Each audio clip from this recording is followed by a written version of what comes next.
This is for those of you who have a Rubicon, whether it be unlimited or standard length. Again, there's an option for both of you, and have 4 to 6 inches of lift on your Rubicon.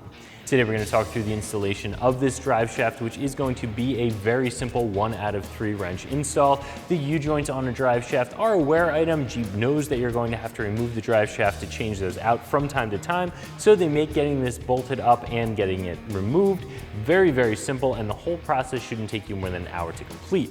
But we'll talk more about the install in just a second. Now, with the Rubicon, you don't have a slip yoke on the back of the transfer case, so you're going to have a mounting flange on the back of the transfer case, and the case is naturally going to be a little bit shorter. So when you get into that 4 to 6 inches of lift range, you're not going to have to install a slip yoke eliminator like those non-Rubicon owners. However, you are still going to have to get an extended drive shaft because that lift is going to extend your driveline lengths, and especially when you're off-road, you're at full droop, or you're really flexing the suspension, you want to make sure that you're not maxing out the drive shaft angles as well as your drive shaft length.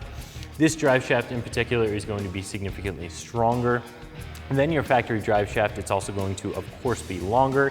It's going to bolt right in place, and this one from Rough Country is going to be less expensive than a lot of the other ones on the market. This is going to be a steel drive shaft that has very heavy-duty U-joints, which make it about 200% as strong as a factory drive shaft. Like I said before, this is going to have a mounting flange and U-joint setup that will bolt directly into your Rubicon, so you're not going to have to buy any sort of adapters, any sort of yokes. This will bolt right up, making it very easy. In fact, this even includes all the hardware that you need. As with most other drive shafts, the U-joints in this drive shaft are greaseable. However, these aren't going to be your traditional Zerk style fittings. These are the flat style fittings, so you are going to need an adapter for your grease gun if you don't already have one. So to get this installed in your Jeep, again, is a very simple 1 out of 3 wrench install. You can start on the axle side by removing the 4 smaller bolts that hold the U-joint straps in place to keep the drive shaft attached to the rear axle. Once those are removed, you can switch to the transfer case side, removing the 4 bolts from the flange and removing the drive shaft completely. Now, the drive shaft may be stuck in place. You might have to give it a little bit of a tap with a rubber mallet depending on the last time that it was removed. Once you have it removed, you just reverse the process to bolt your new drive shaft in place. Start on the transfer case side, installing the bolts, then move to the axle side, installing the straps.